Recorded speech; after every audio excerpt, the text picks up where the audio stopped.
आज video lecture की series में क्लास 8 का chapter 2 from trade to territory.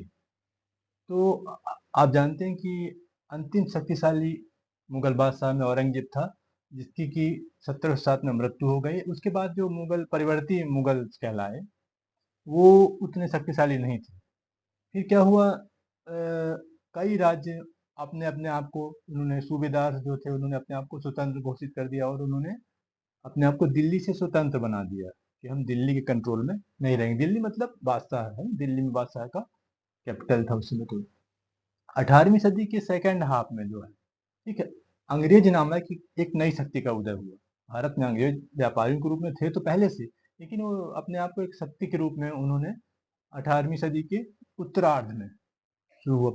और पहले पहले ब्रिटिश लोग अपने आप को एक व्यापारी के रूप में सीमित रखना चाहते थे, ट्रेडर्स के रूप में। वो टेरिटरी यानी कि जमीन पर कब्जा नहीं चाहते थे, किसी भी राज्य को अपने अधीन नहीं लाना चाहते थे। तो अब पढ़ते हैं पूर्व की तरफ ईस्ट इंडिया कंपनी का कूच यानी प्रस्थान। पूर्व मतलब भारत, क्योंकि यूरोप की तुलना में हम पूर्व में हैं, इंडियंस और एशियंस जो है इस तरफ के, इसलिए इनको पूर्व बोलते हैं वो लोग, और हम उन्हें पश्चिमी बोलते हैं क्योंकि हमारी तुलना में वो पश्चिम में है। तो 1600 में ईस्ट इंडिया कंपनी ने, उस समय की महारानी थी एलिजाबेथ फर्स्ट, उनसे उन्होंने चार्टर प्राप्त किया, यानी समझने के लिए हम समझ लेते हैं कि अधिकार, व्यापार करने का अधिकार पत्र जैसा प्राप्त किया है ना, कि वो इंडिया में व्यापार करेंगे। और पूर्व की तरफ, क्योंकि इंडिया पूर्व में, तो इंडिया में उन्होंने व्यापार करने का अधिकार पत्र महारानी से प्राप्त कर लिया। फिर अब क्या होता था कि कच्चा माल वाले एरिया की तलाश में थे वो, यानी कि जैसे कॉटन हो गया है ना, तो इस तरह से कच्चा माल से वो फिनिश्ड गुड तैयार करते थे, यानी फाइनल प्रोडक्ट तैयार करते थे, फिर उसको बेचते थे, क्योंकि ट्रेडर्स थे, व्यापारी थे। तो उस समय जो है दूसरी कंपनी, यूरोप की सभी मर्केंटाइल कंपनियां बोलते हैं इन कंपनीज को, ये कंपटीशन से बचती थी। जैसे आज क्या है, वो एक प्रोडक्ट के लिए बहुत कंपटीशन है, मान लीजिए कोई भी टूथपेस्ट है, उसके लिए बहुत सी कंपनीज है, तो कंपटीशन होगा तो उनको प्राइस कम रखने पड़ेंगे, तो वो कंपटीशन को अवॉइड करती थी। तो सेफ मार्केट की तलाश में थे, यहाँ से कच्चा माल उन्हें सस्ता मिल सके। मर्केंटाइल कंपनी उन कंपनी को कहते हैं जो कि व्यापार करती हैं और धन को प्राप्त अर्जित करती हैं, और कम से कम प्राइस में कच्चा सामान खरीदना है ना, रॉ मटेरियल, तभी तो उन्हें फायदा ज्यादा होगा, उनका इन्वेस्टमेंट कम होगा है ना, और उसकी प्रॉफिट ज्यादा होगा। तो इस प्रयास में वो लगी रहती थी। अन्य यूरोपीय कंपनी भी व्यापार में करने के लिए भारत में आना चाहती थी। और आपको पता है कि 1498 में पहले ही पुर्तगाली लोग गोवा में अपना पैर जमा चुके थे जब वास्को डी गामा भारत आया था उस समय। और 17वीं शताब्दी के आरंभ में हॉलैंड, जिसको आज नेदरलैंड्स कहते हैं, हॉलैंड निवासियों को डच कहते थे, तो डच लोगों ने भी अपना पैर जमाने की कोशिश की भारत में। इसके बाद फ्रांसीसी लोग भी, जो कि फ्रांस के निवासी है, वो भी इस दौड़ में शामिल हो गए, यानी कि भारत में व्यापार करने के लिए, अपने आप को जमाने के लिए। सभी कंपनियां, उस समय भारत का कपास उत्तम किस्म का था और रेशम जो है सिल्क, इनके लिए भारत में आना चाहते थे। इसके अलावा स्पाइसेस के लिए तो भारत पूरे वर्ल्ड में प्रसिद्ध, मशहूर रहा है, फेमस। इनमें काली मिर्च है, लौंग है, इलायची है और दालचीनी, ये खास मसाले हैं जो यूरोप में बहुत ही ज्यादा पॉपुलर थे। और इसको खरीदने के लिए भारत में वास्को डी गामा इनफैक्ट इसीलिए आया था, है ना, इन मसालों को खरीदने के लिए। फिर वहां पर वो बहुत हाई प्राइजेस में बेचते थे। तो इनके लिए कंपटीशन आ गया तो दाम गिर गए, है ना। अब दाम गिरे तो मुनाफा कम होगा, यानी कि फायदा, प्रॉफिट कम होगा। ठीक है, तो कंपनियां क्या करी, एक दूसरे को हटाना चाहती थी, कि ये कंपनी हट जाए तो सिर्फ मैं, मेरा कंट्रोल रहेगा ट्रेड में, तो पूरा प्रॉफिट मुझे मिलेगा, मैं मनचाहे दाम तय करूंगा, है ना, इस हिसाब से।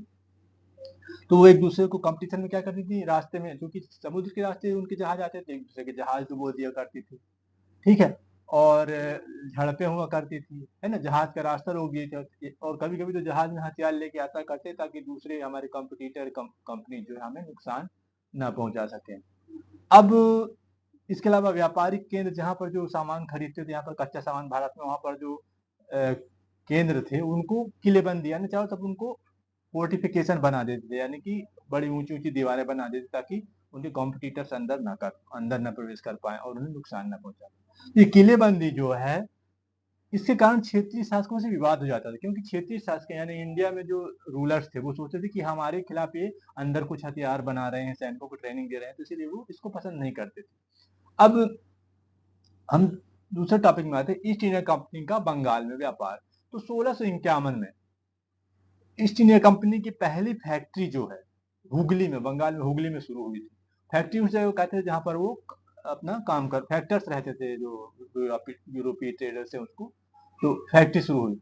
यह जो है काम कर अपना शुरू की, और फिर क्या हुआ, फैक्टर्स अपना यहाँ पर काम करने लगे। अब फैक्टर्स मैं बता चुका हूँ कंपनी के व्यापारियों को कहते थे, है ना, उस समय। और फैक्ट्री एक गोदाम हुआ करता था, ठीक है। अब कंपनी में व्यापारियों ने फैक्ट्री के पास व्यापारियों को, कंपनी के व्यापारियों को बसाया गया, और वहां पर किलेबंदी शुरू कर दी कंपनी ने। किलेबंदी मतलब चारों तरफ से ऊंची ऊंची दीवारें, फोर्टिफिकेशन शुरू किया। अब 3 गांव की जमींदारी उसी समय अंग्रेजों ने प्राप्त कर ली, ठीक है। उनमें कोलकाता, जिसको कि अब अपन कोलकाता बोलते हैं, कैलकाटा, है ना, या कालीकाता, ये एक गांव था पहले, है ना। तो उन्होंने उसमें अपनी फैक्ट्रीज बनाना शुरू किया, और औरंगजेब से फरमान यानी रॉयल ऑर्डर, जो बादशाह से आदेश मिलता था उसको फरमान बोलते थे। तो उन्होंने औरंगजेब से आदेश प्राप्त कर लिया कि व्यापार करेंगे, और व्यापार कैसा करेंगे, कर मुक्त, यानी कि ड्यूटी फ्री, है ना। ड्यूटी में तो कर जो लगता है व्यापार का, टैक्स, उसको पैसा देना पड़ता था व्यापार करने के लिए, उसको अवॉइड करता था ये रॉयल ऑर्डर।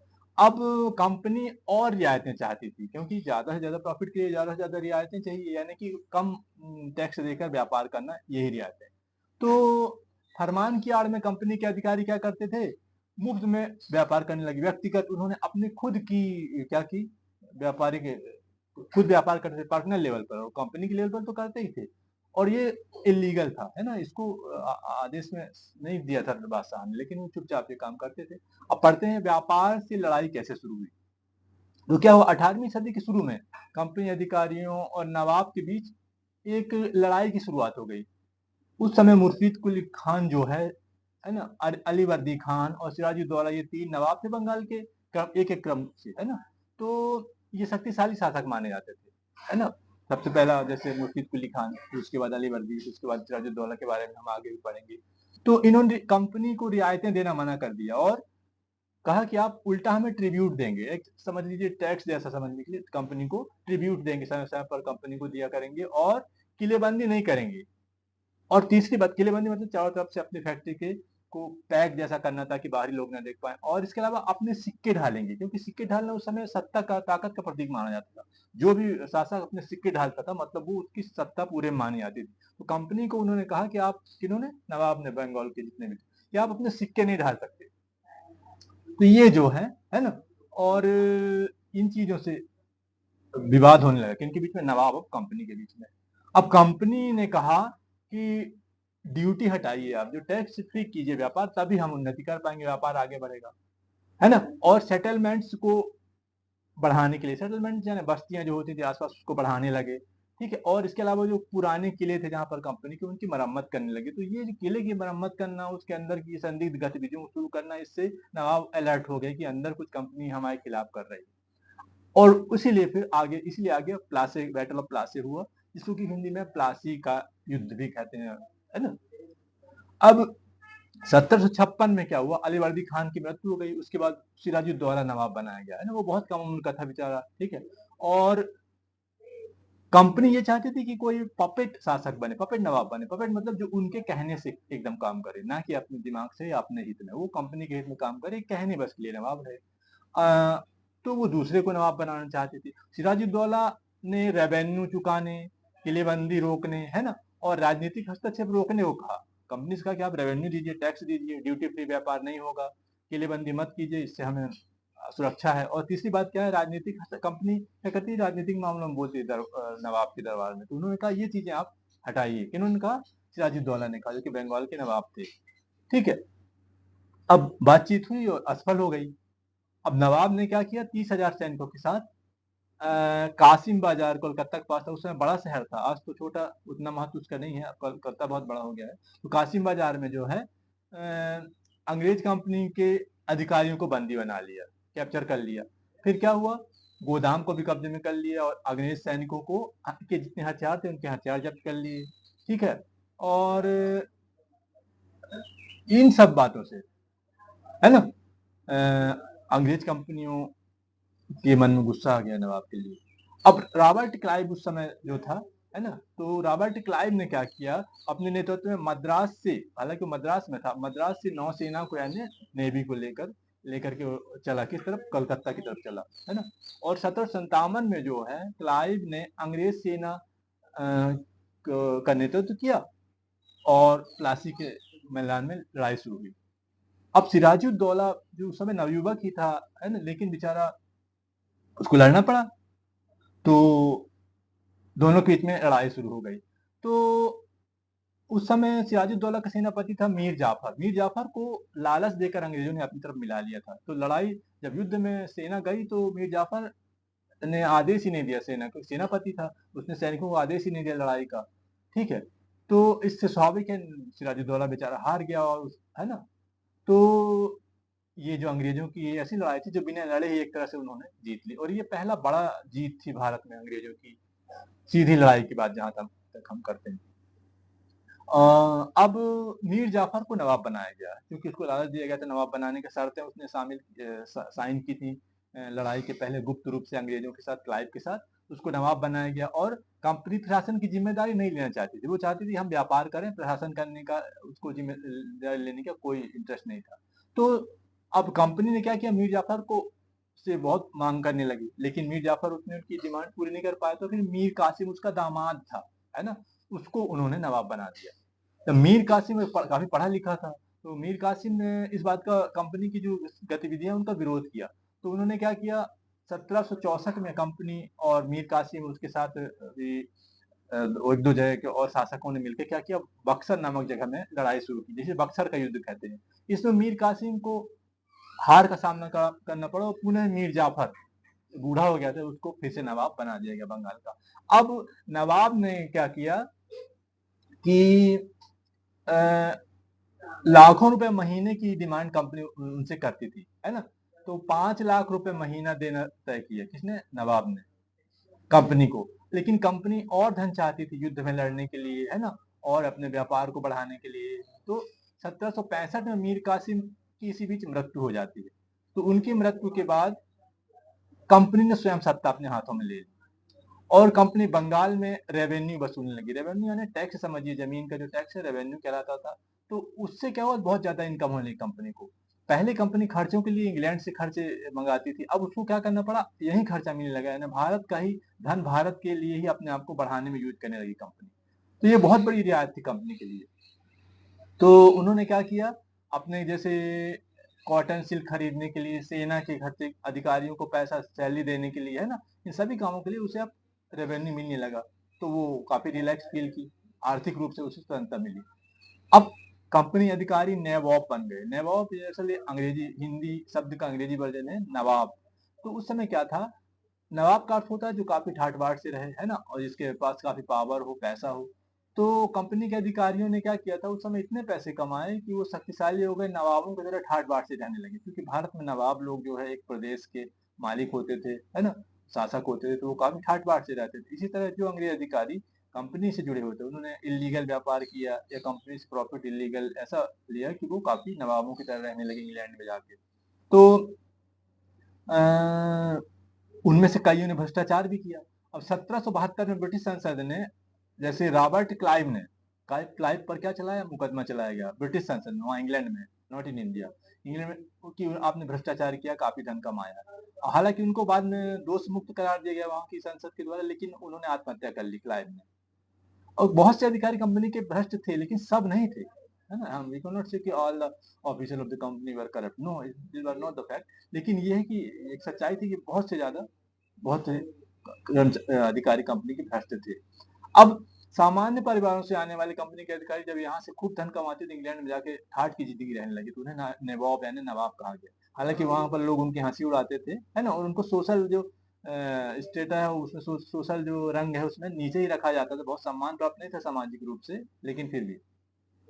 अब कंपनी का राज्य बढ़ा, 1757 से लेकर 1857 तक कंपनी ने सीधे आक्रमण की नीति को अवॉइड किया कि हम सीधे किसी भी भारतीय राज्य पर आक्रमण करके उसे अपने में नहीं मिलाएंगे। उन्होंने डिप्लोमेटिक तरीके से, है ना, बातचीत के तरीके से भारतीय राज्यों को अपने में करने की बात सोची, है ना। अब क्या होता है, युद्ध युद्ध कंपनी ने क्या किया, अब अपने यहाँ रेजिडेंट रेजिडेंट क्या होता था, अंग्रेजों का प्रतिनिधि जो कि भारतीय शासक के दरबार में रहता था और वो राजनीतिक खबरें जो है अपने आकाओं के अंग्रेजों को देता था कि यहाँ दरबार में क्या चल रहा है। तो राजनीतिक और व्यापारिक एजेंट था, लेकिन मूलतः वो राजनीति में ही ज्यादा इंटरेस्ट लेता था और कई बार भारतीय राजाओं के आंतरिक मामलों में हस्तक्षेप भी करता था। ठीक है, तो उसको रखना मजबूरी हो जाती थी किसकी, भारतीय शासकों की। अब कभी कभी कंपनी राज्यों को सब्सिडी अलायंस साइन करवाती थी, जो राज्य कंपनी की सत्ता स्वीकार कर लेते थे, है ना, तो उनको कंपनी कहती थी कि आप एक एग्रीमेंट साइन करो, उसको बोलती सब्सिडी एग्रीमेंट या अलायंस। इसमें क्या होता था कि भारतीय शासन अपनी खुद की सेना नहीं रख पाते थे, तो जब सेना ही नहीं होगी तो दूसरों से कैसे मुकाबला करेंगे, कैसे लड़ेंगे, तो इस तरह से उनकी स्वतंत्रता संप्रभुता को ही रख लेते थे कौन, अंग्रेज लोग अपने पास। ठीक, अब इस संधि में क्या होता था, खर्चा सेना, अंग्रेजों की जो सेना होती थी उसका खर्चा भारतीय शासक उठाते थे, लेकिन खुद की अपनी सेना नहीं रख पाते थे, है ना। तो ये बहुत अद्भुत बात अंग्रेजों ने अपना यूज किया, और अगर वो इन शर्तों को नहीं मानते तो उस राज्य को अंग्रेज कुछ हिस्से को अपने में मिला लेते थे, जैसे कि बेलेजली ने अवध जो है ना उत्तर प्रदेश में, वहां के नवाब का कुछ हिस्सा अपने में मिला लिया था, और 1801 में हैदराबाद, उस समय बड़ी रियासत थी, उससे भी बड़े हिस्सों को अपने में मिला लिया था कि सब्सिडी अलायंस है, इस तरह की किसी भी, है ना, शर्त के अधीन सब्सिडी अलायंस ही मेन था उसमें। अब पढ़ते हैं टीपू सुल्तान के बारे में। टीपू सुल्तान को मैसूर का एक बहुत ही शक्तिशाली शासक माना जाता है और प्रसिद्ध भी, है ना। तो कंपनी ने भारतीय राज्यों के लिए युद्ध भारतीय राज्यों से युद्ध सीधे तो लड़ती ही थी, लेकिन बहुत कम। उनमें से एक ये लड़ाई थी जो भारतीय राज्यों से सीधे कंपनी लड़ी, वो थी मैसूर का। उस समय मैसूर अब कर्नाटका में है, लेकिन उस समय एक राज्य ही था। तो मैसूर राज्य का हैदर अली थे, टीपू जी के पिता, टीपू सुल्तान के, और उनके बाद जब टीपू सुल्तान बने शासक, तो उन्होंने भी अंग्रेजों से पसंद नहीं किया उन्होंने अंग्रेजों को। ठीक है, क्योंकि मैसूर राज्य के बारे में ये बिल्कुल स्पष्ट था कि हैदर अली खान जो कि टीपू सुल्तान के पिता थे, वो उनका टाइम पीरियड था 1761 से लेकर 1782 तक, और वो उन्होंने इस शासन किया, और वो उसके बाद 1782 से लेकर 1799 तक टीपू सुल्तान ने रूल किया। तो मालाबार में मैसूर का नियंत्रण था, और वहां पर मसाले बहुत होते थे, अंग्रेज वहां मसालों का व्यापार करते थे। तो टीपू ने अंग्रेजों की चाल को समझ गए वो, तो उन्होंने कहा कंपनी के व्यापार को रोक दिया। और 1785 में टीपू सुल्तान ने यह भी कहा कि इस यहाँ से कोई भी निर्यात, बंदरगाह था जो, वहां से कोई भी निर्यात नहीं करेगा अंग्रेज, जो अपना सामान बाहर भेजते थे, पोर्ट्स की जरूरत होती थी, तो मना कर दिया। तो इससे आर्थिक रूप से अंग्रेजों को बहुत नुकसान हुआ। ठीक, और उन्होंने, टीपू सुल्तान ने क्या किया, फ्रांसीसियों की मदद से अपनी सेना के सैनिकों को नए तरीके से ट्रेन करवाना शुरू किया। तो इससे अंग्रेज अलार्म हो गए कि यार ये तो हमारे, क्योंकि फ्रांसीसियों के और अंग्रेजों के बीच में इंग्लैंड में भी कंपटीशन रहता था एक दूसरे, बल्कि इस कंपटीशन के शत्रु थे। तो दोनों यहाँ, उन्हें उसको एक अलार्मिंग चीज हो गई कि हमारे शत्रु के साथ मिल रहे हैं कौन, टीपू सुल्तान। तो अंग्रेज टीपू सुल्तान को नेचुरली अपना शत्रु मानने लगे। ठीक है, और उनका व्यापार तो रोक दिया था, और वो आधुनिक भी अपनी सेना को बना रहे थे टीपू सुल्तान। तो अंग्रेज समझ गए कि अभी हमसे खफा है, शायद लड़ाई लड़े। तो अंग्रेज नाराज हो गए, और मैसूर यानी कि टीपू सुल्तान के साथ 4 युद्ध हुए उनके। ठीक है, पहला वो 1767 से 1769 तक, दूसरा हुआ 1780 से 1784 तक, तीसरा हुआ 1790 से 1792 तक, और फिर 1799 में अंतिम फाइनल युद्ध हुआ था। तो अंतिम जो था श्रीरंगपट्टनम जो है के युद्ध में कंपनी जीत गई। श्रीरंगपट्टनम के युद्ध में टीपू सुल्तान हार गए और कंपनी जीत गई, और टीपू सुल्तान को मार दिया गया। तो मैसूर पर अब सब्सिडी अलायंस थोप दिया गया, और वहां पर, है ना, सब्सिडी अलायंस मैसूर में थोप दिया गया। तो एक बहुत बड़ी बात थी कि उस समय बहुत शक्तिशाली राजा था टीपू सुल्तान।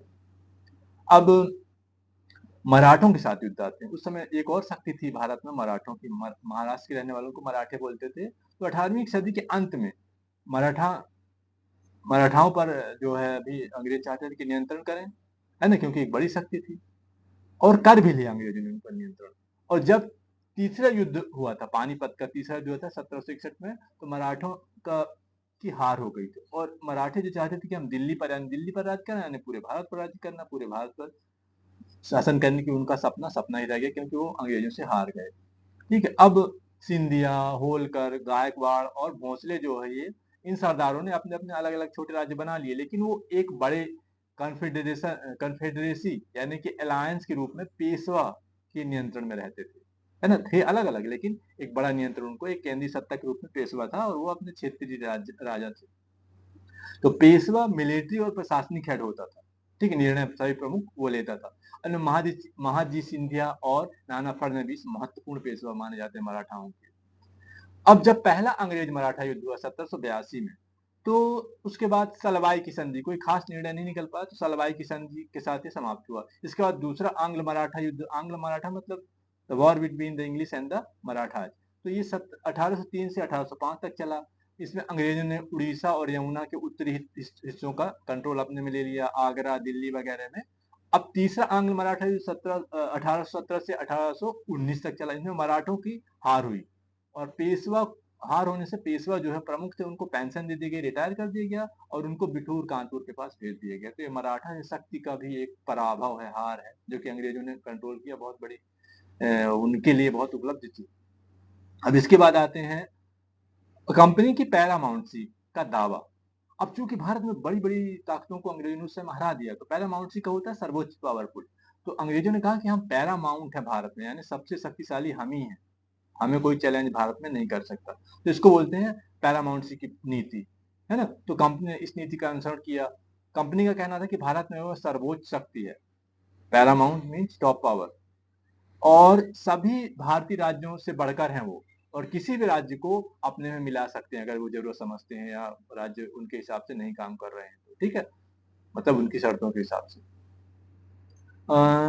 हालांकि कुछ भारतीय राज्यों ने इसका विरोध किया, जैसे कित्तूर है जो कर्नाटका में, आज का कर्नाटका, और फिर कित्तूर की रानी चेन्नम्मा ने अंग्रेजों के खिलाफ युद्ध छेड़ दिया, है ना। और 1824 में उन्हें गिरफ्तार कर लिया गया, 1829 में उनकी मृत्यु हो गई। बाद में रैनन्ना नाम के व्यक्ति ने संघर्ष को जारी रखा और 1830 में उनको भी मौत हो गई उनकी। तो ये जो है उदाहरण है कि इन्होंने पैरामाउंट को अंग्रेजों को स्वीकार नहीं किया। अब उत्तर पश्चिम में उस समय रूस जो है, अफगानिस्तान की तरफ से रूस आगे बढ़ रहा था, तो रूस से अंग्रेजों का कंपटीटर था रूस भी।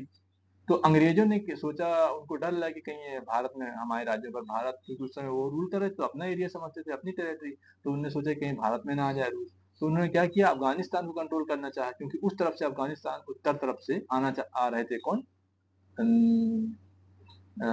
रूस के लोग। तो उन्होंने क्या किया, अफगानिस्तान को अपने कंट्रोल में करने के लिए अफगानिस्तान के साथ लड़ाइयाँ लड़ी कंटिन्यूअसली 1838 से लेकर 1842 तक, है ना, और आखिर में वहां पर अपना कब्जा स्थापित कर लिया। अब सिंध जो उस समय, अब ये पाकिस्तान में है, सिंध जो है, अब सिंधी लोग एक कास्ट होती है, तो सिंध के रहने वाले, तो सिंध लोगों को सिंध नामक जगह को 1843 में अपने कब्जे में लिया, है ना। अब एक और शक्ति भारत में महत्वपूर्ण थी उस समय, रणजीत सिंह, पंजाब की ताकत। तो 1839 में रणजीत सिंह जी की मृत्यु हुई। वो बहुत शक्तिशाली शासक थे, उनके रहते तो अंग्रेज उनको कुछ नहीं कर पाए, लेकिन जब रणजीत सिंह जी की मृत्यु हो गई, तो उसके बाद उन्होंने पंजाब को अधिग्रहित करने के लिए, अपने कब्जे में लेने के लिए 2 लड़ाइयां लड़ी, और 1849 में उन्होंने अपने में, यानी कि अंग्रेजी राज्य में, किसको मिला लिया, पंजाब को। अब आते हैं हम हड़प नीति। अंग्रेजों में उसी समय डलहौजी नाम का एक, आपने सुना होगा, शासक था, सरल शब्दों में हम शासक ही बोलेंगे अभी। तो डलहौजी ने क्या किया कि हड़प नीति शुरू की। हड़प नीति मतलब लैप्स पॉलिसी। वो कहता था कि अगर किसी भी भारतीय राज्य का शासक का कोई मेल उत्तराधिकारी नहीं होगा, यानी लड़का नहीं होगा, तो हम उस राज्य को अपने राज्य में मिला लेंगे। डलहौजी का कार्यकाल है 1848 से लेकर 1856 तक। तो उसकी इस पॉलिसी को ये इन केन प्रकार समहाउ भारतीय राज्यों को अपने में मिलाकर, यानी अंग्रेजी राज्य मिलाकर अंग्रेजी राज्य को मजबूत बनाना, इसको बोलते हैं हड़प नीति, ठीक है। तो उत्तराधिकारी की मृत्यु के बाद वो अपने राज्य में मिलाने के लिए उसने कई राज्यों को ऐसा किया, जैसे सतारा 48 में अपने मिला लिया, संभलपुर 1850 में अपने मिला लिया, उदयपुर 1852 में अपने मिला लिया, यानी अंग्रेजी राज्य मिला लिया, नागपुर 1853 में और झांसी 1854 में, और 1856 में अवध को भी अपने राज्य में मिला लिया। और डलहौजी ने कहा कि अवध में मिस गवर्नेंस है, अच्छा रूल नहीं चल रहा है, तो हम इसको अच्छी तरह से चलाएंगे, है ना। इस आरोप के साथ उसने अवध को अपने राज्य में, अंग्रेजी राज्य में शामिल कर लिया। अब अ, ये तो हुई उनकी हड़प नीति। अब आते हैं प्रशासन तंत्र की स्थापना। उन्होंने लगभग सभी भारतीय महत्वपूर्ण राजाओं को हरा दिया। अब भारत में प्रशासन करने की मंशा की दृष्टि से उन्होंने क्या किया, प्रशासन तंत्र की स्थापना की प्रयास किया।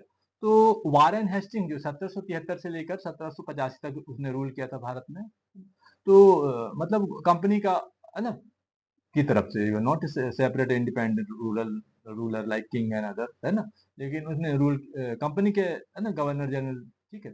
तो उन्होंने क्या किया, बंगाल, बंबई और मद्रास में शक्तिशाली बनाया कंपनी को। उस समय मद्रास, जिसको आज चेन्नई कहते हैं, मद्रास कहते थे, जिसको आज मुंबई कहते हैं, बंबई कहते थे, बंगाल बंगाल, है ना।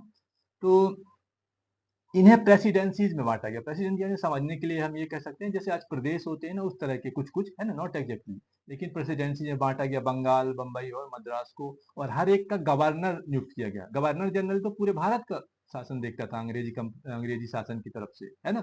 He was representative of the British crown in India. तो लेकिन हर प्रेसिडेंसी में एक गवर्नर होता था, ठीक है, वो देखता था काम। और गवर्नर, प्रशासन का सर्वोच्च पद गवर्नर जनरल था, यानी पूरे देश को देखने के लिए, ठीक है। वारेन हेस्टिंग जो पहला गवर्नर जनरल भी था, उसने अपने प्रशासनिक सुधारों के लिए भारतीय आधुनिक इतिहास में जाना जाता है। तो उनका भारत में कई प्रशासनिक सुधार किए थे, ठीक है। जैसे न्याय के क्षेत्र में उसने काफी काम किया, यानी न्याय यानी कानून समझने के लिए हम बोल सकते हैं। 1772 में हर जिले में 2 न्यायालय होते थे। उन्होंने 2 न्यायालय बनाए, ठीक, एक क्रिमिनल होता था, एक सिविल। क्रिमिनल में मारपीट, अपराधी, हत्या, बलात्कार जैसे केस होते थे, और सिविल में जमीन जायदाद के प्रॉपर्टी संबंधी इस तरह के विवाद, है ना। और वो कलेक्टर के, उस समय कलेक्टर के, मैं उस समय की बात कर रहा हूँ, है ना, अभी की बात नहीं कर। तो उस समय कलेक्टर के नियंत्रण में होता था ये हर जिला, है ना। और काजी और मुफ्ती जो है वो भी क्या करते थे, क्रिमिनल केसेस को देखते थे। काजी, ये धर्म गुरु है मुसलमानों के, काजी और मुफ्ती ये क्रिमिनल केसेस को देखते थे, ठीक है। अब कानून में उस समय समानता नहीं थी, एक ही कानून के लिए अलग अलग पंडित, क्योंकि भारतीय हिंदू कानून को पंडित लोग देखते थे, उसकी व्याख्या करते थे। एक ही अपराध के लिए अलग अलग सजा देते थे, अलग अलग कानून बने थे। तो कानून में एक रूपता लाना चाहिए कि एक ही अपराध के लिए एक ही सजा मिले, ठीक। तो इसके लिए एन बी हॉलहेड ने क्या किया, हिंदुओं के कानून की एक पुस्तिका, एक कलेक्शन एक जगह तैयार किया, उसको बोलते हैं डाइजेस्ट ऑफ हिंदू लॉज, है ना। इसको था जो इसको अंग्रेजी में अनुवाद किया ताकि बाकी लोग समझ सकें, हॉलहेड ने, है ना। उन्होंने कानून के कलेक्शन का अंग्रेजी में अनुवाद किया, हॉलहेड ने। 1783 में रेगुलेटिंग एक्ट आया, जो कि बहुत महत्वपूर्ण माना जाता है आधुनिक भारतीय इतिहास में, कानून इसके क्षेत्र में, ठीक है, प्रशासनिक क्षेत्र में। तो इसमें क्या होता था, एक सुप्रीम कोर्ट, जैसे आज है ना सुप्रीम कोर्ट दिल्ली में, उस समय एक सुप्रीम कोर्ट की स्थापना की गई, ठीक है। और कोर्ट ऑफ अपील की स्थापना भी कोलकाता में की गई, उस समय कलकत्ता, है ना। अब कोर्ट ऑफ अपील की स्थापना, और कलेक्टर जिले में का मुख्य प्रशासनिक अधिकारी होता था। आज भी हालांकि जिले का वो रिप्रेजेंटेटिव नहीं होता, इलेक्टेड रिप्रेजेंटेटिव नहीं है, लेकिन जिले का मुख्य प्रशासनिक अधिकारी कलेक्टर होता। उसी समय भी ये शुरुआत उसी समय हुई थी। उसका काम था रेवेन्यू का कलेक्शन करना, है ना, लैंड टैक्स जो होता है ना। इसके अलावा कानून न्याय व्यवस्था देखना, इसके लिए उस पुलिस के अधिकारी, दरोगा और पुलिस के अधिकारी होते थे, ठीक है, उनकी मदद से वो, है ना, एसपी वगैरह की। तो ये कानून व्यवस्था की शुरुआत थी। अब कंपनी की सेना के बारे में हम पढ़ते हैं। तो अंग्रेज कंपनी अपने लिए एक सैनिक सैनिक की एक सेना बनाना चाहती थी अंग्रेज कंपनी। उनके पास जो थी भी सेना, तो उन्होंने अब क्या किया, उसमें उसकी नियुक्ति जो है, जो सिपाही होते थे उनको सीपॉय बोलते थे अंग्रेजी में, सिपाही का अंग्रेजी में सीपॉय। तो उनको, उनकी नियुक्ति के लिए नया तरीका अपनाया उन्होंने, है ना। अब क्या किया, नया तरीका क्या था, पैदल सैनिकों की संख्या में वृद्धि की, उनको जो है नई नई बंदूकें दी गई, है ना, ताकि वो अपने आप को नई तरह से इक्विप कर सकें लड़ाई में। क्योंकि बाहर अफगानिस्तान में जो लड़ाइयाँ हुई थी, बर्मा में जो लड़ने अंग्रेज सैनिक गए थे जो, वो भी आधुनिक इन्हीं मशीनों का यूज कर, बंदूकों का उपयोग करते थे, है ना, जिनमें कि मस्केट्स जो कि एक भारी बंदूक होती थी, है ना, पैदल सेना जिसको ली रहती थी, और इसी तरह की अन्य आधुनिक बंदूकों का प्रयोग भी उनको की ट्रेनिंग उनको दी गई ताकि वो अंग्रेज सेना को भारत में मजबूत बनाया जा सके। Thank you.